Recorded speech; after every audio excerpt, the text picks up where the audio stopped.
Hello friends, welcome back to my channel coding सीखो। दोस्तों, इस वीडियो के अंदर हम बात करने वाले हैं कि हमें क्या करना है, कैलकुलेट करनी है calculate the power of a number. Suppose that 2 की पावर 4, इसको हमें कैलकुलेट करना है, यानी कि 2 into two into two into two. ठीक है, इसको ऐसे कैलकुलेट करना है। तो दोस्तों, इसको कैलकुलेट करने के लिए क्या होता है, ये आपका जो 2 है वो बेस होता है और ये आपका होता है एक्सपोनेंशियल। ठीक है, एक्सपोनेंट होता है ये आपका। तो हमें क्या करना है कि जो भी हमें यूज़र से 2 इनपुट लेने होंगे, यानी कि एक तो उसको बेस लेना पड़ेगा उससे और दूसरा लेना पड़ेगा एक्सपोनेंशियल। तो एक्सपोनेंशियल और बेस लेने के बाद में हमें उसको कुछ इस तरह से कैलकुलेट करना होगा, यानी कि नंबर ऑफ़ टाइम्स जितना एक्सपोनेंशियल होता है उतनी टाइम ही उसको हमें कैलकुलेट करना होता है। यानी कि अगर 4 है तो 4 टाइम्स आपको लूप चलाना पड़ेगा। तो ठीक है, ये कॉन्सेप्ट आपका हो गया। अगर मैं आपका देता हूँ 3 की पावर 3, यानी कि थोड़ा कन्फ्यूज हो जाएगा। 3 की पावर ले लेता हूँ 4, तो आपको क्या करना होगा, यानी कि 3 into three into three into three, यानी आपको 4 टाइम्स करना होगा आपको इस तरह से। यानी कि जो एक्सपोनेंशियल चीज़ होती है, एक्सपोनेंट जो होता है, उस एक्सपोनेंट टाइम्स आपको लूप चलाना पड़ेगा। ठीक है, तो हमें क्या करते हैं, इसका लॉजिक बनाने के लिए हम इसका कोड लिख देते हैं।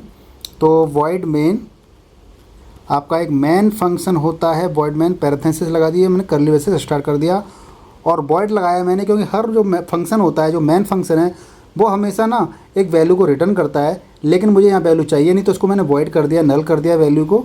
और उसके बाद में मैं आपके वेरिएबल डिक्लेयर कर दूँगा। तो एक तो रहेगा मेरा इंट बेस, जो मुझे यूज़र से लेना है, और एक रहेगा आपका एक्सपोनेंट। तो एक्सपोनेंट ले लिया मैंने। तो इस तरीके से मैंने लेने के बाद में अब मैं क्या करता हूँ, एक ले लेता हूँ मैं रिजल्ट इक्वल टू डाल देता हूँ 0। इस लाइन को बंद कर देता हूँ और फिर मैं दोनों चीज़ों को यूज़र से इनपुट ले लेता हूँ कि print F please enter base value, double quotes, line close कर दी मैंने। और इस वैल्यू को मैं स्टोर कर लूँगा scanf %d comma M% base में। तो आपको मैं दोनों लाइन समझा देता हूँ। यानी कि इसका मतलब ये होता है कि आपकी स्क्रीन पे मैसेज आएगा, तो डबल कोट्स के अंदर आप जो भी चीज़ लिख देते हो वो मैसेज आ जाएगा कि please enter the base value. और स्कैन एफ क्या करता है कि आपकी %d, यानी कि इंटीजर टाइप की वैल्यू को बेस वेरिएबल जो आपने डिक्लेयर किया था, बेस वेरिएबल यहाँ पर, उसमें स्टोर कर देगा। और M% जो आपने ये लगाया है, ये M% लगाया है यहाँ पर, इसका मतलब ये होता है कि बेस वैल्यू जब भी आप कोई वेरिएबल डिक्लेयर करते हैं तो वो मेमोरी में जाके एलोकेट हो जाता है और वहाँ पे कोई एक एड्रेस होता है। तो बेस वेरिएबल के एड्रेस में जाकर के वो आपकी वैल्यू, यानी कि बेस की वैल्यू आपकी सेव हो जाएगी, स्टोर हो जाएगी। उसके बाद में आपका अगला आएगा एक्सपोनेंट के लिए कि प्रिंट एफ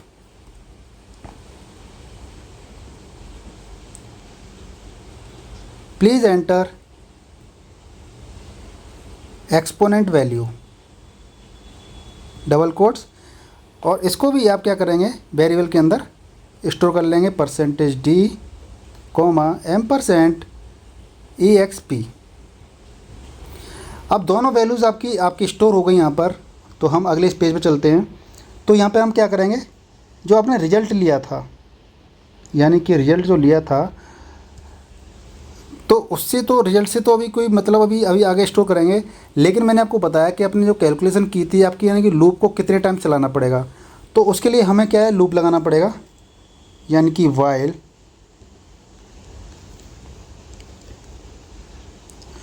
और आपका लूप कब तक चलाना पड़ेगा, यानी कि जो आपका एक्सपोनेंशियल थी, यानी कि एक्सपोनेंशियल, ये एक्सपोनेंशियल जब तक आपका लूप 0 ना हो जाए तब तक आपको चलाना पड़ेगा। यानी कि not equals to 0, curly braces. और फिर आपको क्या करना है, आपको आप देख सकते हैं कैलकुलेशन, यानी कि जो आपका बेस है उसको मल्टीप्लाई करना है आपको बार बार उस नंबर से, यानी कि रिजल्ट से, एक्सपोनेंट से आपको मल्टीप्लाई करना है बार बार। तो आपको यहाँ पे क्या करना पड़ेगा, यानी कि result equals to base into आपको करना पड़ेगा EXP। ठीक है, लेकिन यहाँ पे एक गड़बड़ हो जाएगी कि EXP की वैल्यू को आपको क्या करना है, यहाँ पे प्लस माइनस माइनस करना है आपको यहाँ पे। EXP माइनस माइनस और कर्ली वैसे को बंद कर देंगे, आपको ये करना है। चूँकि आप खुद देखिए कि रिजल्ट इक्वल्स टू क्या आएगा, बेस, यानी कि बेस में कितना डाला आपने, सपोज दैट आपने बेस में डाला है 2, तो 2 हम इसको कैलकुलेट कर रहे हैं अब, 2 इंटू एक्सपोनेंट, और एक्सपोनेंशियल में आपने कितना डाला है, सपोज दैट आपने डाला है 4, ठीक है ना। आपने इनपुट, आपके इनपुट यहाँ लिख देते हैं बेस यहाँ पर, कि बेस में आपने बेस यानी कि यूजर ने बेस में इनपुट किया है 2 और एक्सपोनेंट में इनपुट किया है 4, ठीक है। आपके यूजर ने ये वैल्यूज डाली हैं, तो इसको आप एक बार वो कैलकुलेट करके देख लेते हैं। तो यहाँ पे हम क्या कर रहे हैं कि बेस इनटू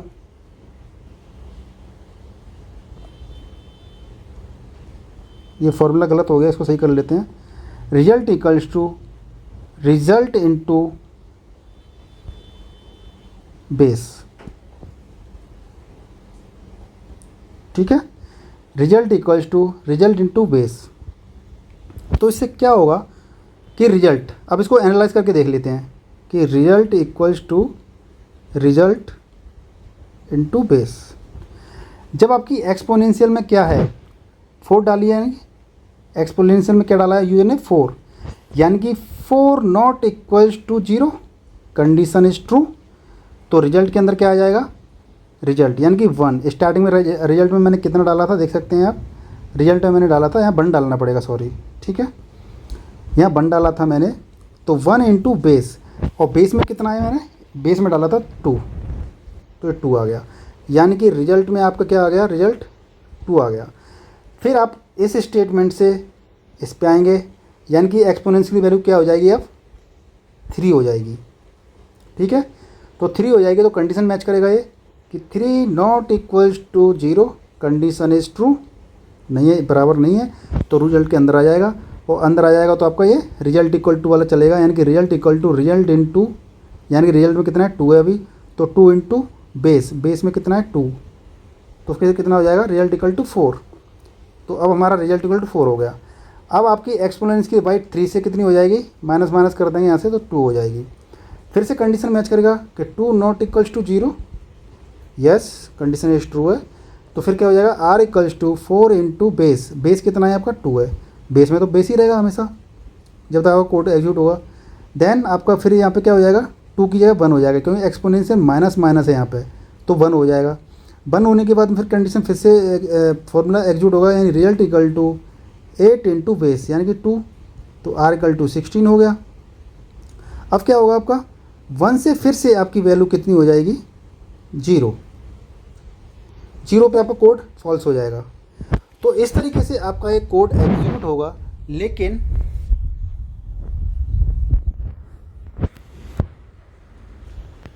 तो जैसे आपकी कंडीशन 0 हो जाएगी, तो 0 नॉट इक्वल्स टू 0, यानी कंडीशन आपकी, सॉरी, कंडीशन आपकी हो गई फॉल्स, और आपका ये लूप से आ जाएगा बाहर। और आप फिर प्रिंट क्या कर दोगे कि प्रिंट एफ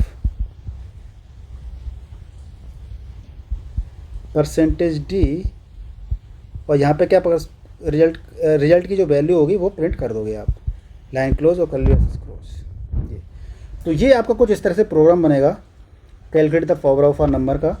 चलिए तो अब इसको स्क्रीन पे, कंप्यूटर स्क्रीन पे चलते हैं और उसको एग्जीक्यूट करके आपको दिखाते हैं। तो फ्रेंड्स, हम स्क्रीन पर आ चुके हैं और हम इसमें पावर की कैलकुलेशन करेंगे, यानी कि पावर ऑफ अ नंबर। तो सपोज हमें सबसे पहले क्या करना पड़ेगा, हमें एक इनपुट आउटपुट हेडर फाइल को, standard input output header file को इंक्लूड करना होगा, क्योंकि हम इस स्टेटमेंट के अंदर यूज़ करेंगे प्रिंट एफ और स्कैन एफ। तो प्रिंट एफ और स्कैन एफ की वैल्यू जो डेफिनेशन होती है वो आपकी वो स्टोर होती है, आपकी डिक्लेयर होती है वो आपकी स्टैंडर्ड इनपुट हेडर फाइल के अंदर। और बाकी ये प्रोग्राम मेरा एग्जीक्यूट हो जाएगा, उसके बाद में भी आपको एक बार रफली मैं बता दूंगा कि प्रोग्राम पूरा कैसे एग्जीक्यूट हो रहा है। तो सबसे पहले बात कर लेते हैं बेस, एक वेरिएबल डिक्लेयर कर लिया हमने इंटीजर बेस, उसके बाद में एक्सपोनेंट यानी कि EXP, और एक कर लिया हमने रिजल्ट, और रिजल्ट के अंदर हमने डाल दिया 0। देन इसके बाद में हमें क्या करना होगा कि हमें बेस और एक्सपोनेंट की वैल्यू हमें यूजर से लेनी होगी, तो प्रिंटफ कर देंगे हम लोग, printf enter base value,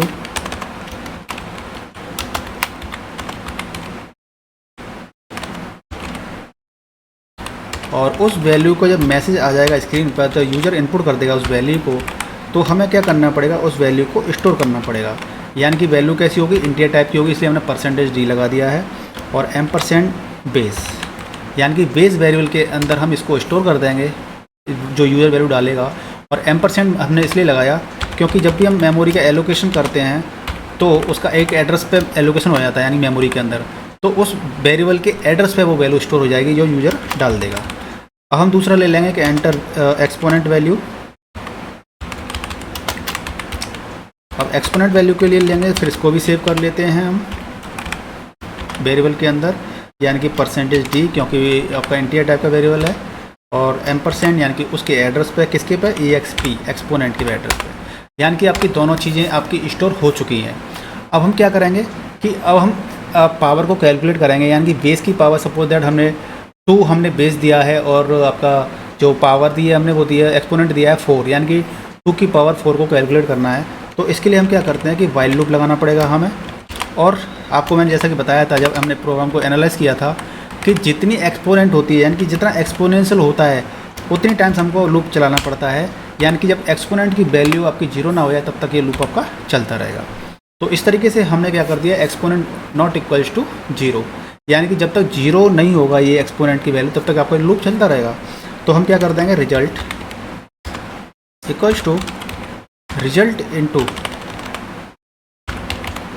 result multiply into base, क्योंकि आप एनालिसिस में बताया था मैंने कि जो आपका बेस होता है यानी कि 2 की पावर 4 है, तो 2 टाइम्स 4 इंटू करना है आपको, यानी कि रिजल्ट में आपकी वैल्यू स्टोर हो जाएगी, रिजल्ट में वैल्यू स्टोर होती जाएगी आपकी इसमें, और रिजल्ट इनटू बेस होता जाएगा बार बार। ठीक है, अब हमें क्या करना होगा, हमें क्या करना पड़ेगा, एक्सपोनेंस की वैल्यू को हमें करना पड़ेगा 0, EXP की वैल्यू को हमें क्या करना पड़ेगा, माइनस माइनस, यानी कि जब आपने 4 टाइम्स आपने एक्सपोनेंट में आपने 4 डिजिट डाली थी इसके अंदर, तो एक्सपोनेंट में 4 डिजिट डाली थी, तो हमारा लूप कितने चलना चाहिए, 4, फिर उसके माइनस कर देंगे 3, 2, 1, यानी कि हम इसका मल्टीप्लिकेशन करेंगे तो 4 बार ही तो लूप चलेगा। और बाकी का आपने मैंने एनालाइज किया था तो उसमें आपको बताया ही था तो किस तरह से चलेगा लूप। अब इसके बाद में हम क्या करेंगे कि हमारा जो रिजल्ट है, रिजल्ट के अंदर वैल्यू आ चुकी है, यानी कि प्रिंटफ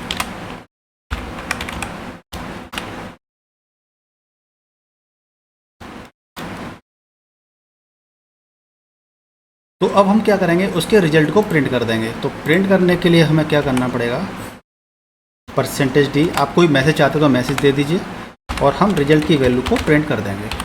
ठीक, इसको अब सेव कर देते हैं, तो आपका प्रोग्राम कुछ इस तरीके बन जाएगा। ये पहले इसको एक बार एग्जीक्यूट कर लेते हैं, फिर आपको थोड़ा सा समझाते हैं इसको कि कैसे ये हुआ। राइट क्लिक करके मैंने इसको रन कोड कर दिया है और अब ये पूछ रहा है, आप नीचे देख सकते हो यहाँ पर कि एंटर बेस वैल्यू मैंने आपकी डाली 2 और पूछ रहा है एक्सपोनेंट वैल्यू आपकी डाल दी 4, यानी कि इसका रिजल्ट कितना आना चाहिए। अब ये आपका रिजल्ट आ रहा है 0, यानी कि आपके प्रॉब्लम है कुछ कोड में। अब ये 0 इसलिए आ रहा है क्योंकि result equal to result into base किया है और रिजल्ट में आपने स्टार्टिंग में इनिशियलाइजेशन क्या कर दिया था, आपने 1 वो 0 कर दिया था। आपको ये इनिशियलाइजेशन 1 करना होगा, क्योंकि जो अगर आप 0 करेंगे तो बार बार कितनी बार भी इसका मल्टीप्लिकेशन करते जाएंगे तो वो 0 ही वैल्यू होती रहेगी, यानी कि रिजल्ट में आपके 0 ही आती रहेगी। तो रिजल्ट में आपको स्टार्टिंग इनिशियलाइजेशन 1 डालना पड़ेगा, उसके बाद में रिजल्ट इक्वल्स टू रिजल्ट, यानी 1 इंटू 2, 2 इंटू 2, 2 इंटू 4, इस तरह से भी बार बार चलता रहेगा लूप। तो सेव कर दिया, फिर से इसको रन करते हैं कोड को और वैल्यू इंटर करते हैं 2 एंड एक्सपोनेंट 4। तो आप देख सकते हैं कि इसकी वैल्यू आई है 16, यानी 2 इंटू 2 इंटू 2 इंटू 2 16 होता है। इसके साथ ही अब आप क्या कर सकते हो कि इसको प्रोग्राम को आपको मैं दोबारा से थोड़ा सा यहाँ पर समझा देता हूँ मैं आपको। आपने वैल्यू ली बेस, इंटीजर टाइप की बेस और एक्सपोनेंशियल, आपने दो एक वेरिएबल लिए, उसके बाद में एक रिजल्ट लिया जिसके अंदर आपने 1 का इनिशियलाइजेशन कर दिया, क्योंकि हमें जब हम रिजल्ट कैलकुलेशन करेंगे तो हम रिजल्ट के अंदर उस वैल्यू को रखना होगा। 2 इनपुट्स ले लिए हमने यूजर से, एक तो बेस ले लिया और एक एक्सपोनेंट ले लिया। क्योंकि मैंने आपको बताया था एनालाइज करके, तो आपने देखा था उसमें कि जितने हम एक्सपोनेंट्स की वैल्यू डालते हैं, एक्सपोनेंट की वैल्यू डालते हैं 4, 3, 6 जो भी है, उतनी टाइम्स ही आपको बेस का इनटू करना पड़ता है, मल्टीप्लिकेशन करना पड़ता है। तो इसलिए हमने लूप चलाया है एक्सपोनेंट से, ना कि बेस से। ठीक है, तो आपने बाइल का लूप चलाया है आपने, तो exponent not equal to zero, यानी जीरो नहीं होगा एक्सपोनेंट की वैल्यू, तब तक आपका ये लूप चलता रहेगा। तो result equal to result into base, तो रिजल्ट में स्टार्टिंग में क्या डाला था आपने, 1 डाला था, तो यहाँ पर रिजल्ट में 1 इंटू बेस, यानी बेस में तो हमेशा टू ही रहेगा अगर आपने 2 इनपुट दिया है तो 1 इंटू 2, तो रिजल्ट में कितना आ गया आपका 2 आ गया। और एक्सपोनेंट माइनस माइनस, यानी एक्सपोनेंट में आपने 4 डाला था तो 4 के अंदर माइनस माइनस कर देना, 3 आ गया, यानी कि 3 not equals to zero. Condition match होगी यहाँ पे, नहीं होगी, यानी कि 2 कंडीशन है। तो result equals to result, result में पहले क्या था 2 था, तो 2 इंटू 2 4, एक्सपोनेंट फिर कितना हो गया माइनस माइनस, यानी 2 हो गया, तो 2 not equals to zero, condition true. फिर नीचे आ जाएगा, रिजल्ट में आपका 4 था तो रिजल्ट इक्वल टू 4 इंटू 2, यानी कि 8 हो गया, और देन एक्सपोनेंट की वैल्यू माइनस माइनस यानी कि 1 आ गया, तो 1 not equals to zero, right. तो नीचे क्या आ जाएगा, रिजल्ट इक्वल टू रिजल्ट, यानी रिजल्ट में कितना था 8 इंटू 2 यानी 16, तो रिजल्ट के अंदर 16 आ गया, और एक्सपोनेंट की वैल्यू आपकी क्या हो जाएगी 0, यानी 0 not equal to zero, condition is false, क्योंकि 0 बराबर नहीं है जीरो के, यानी 0 बराबर 0 है, कंडीशन फॉल्स हो जाएगी। आप नीचे आ जाओगे और प्रिंट क्या कर दोगे कि परसेंटेज यानी कि रिजल्ट, आप रिजल्ट प्रिंट कर दोगे। तो इस तरीके से पावर कैलकुलेशन आपका सिंपल सा प्रोग्राम था। आपको कोई दिक्कत आई हो उसमें समझने में तो मेरे को कमेंट करके पूछ सकते हो। आपकी कोई और भी कोई क्वेरी हो, किसी प्रोग्राम में आप अटक रहे हो, कोई जानना चाहते हो, आप प्रॉब्लम को सॉल्व करना चाहते हो, तो मुझे कमेंट करके जरूर बताना। वीडियो को लाइक शेयर करना बनता है और चैनल को सब्सक्राइब करना भी बनता है, क्योंकि इस चैनल पे आपकी सी, जावा, पाइथन रिलेटेड सारे प्रोग्राम्स की लैंग्वेज आप इसमें आपके सामने आगे आती जाएंगी और आप सीखते जाएंगे। तो गाइज़ मिलते हैं नेक्स्ट वीडियो में, तब तक के लिए गुड बाय, टेक केयर।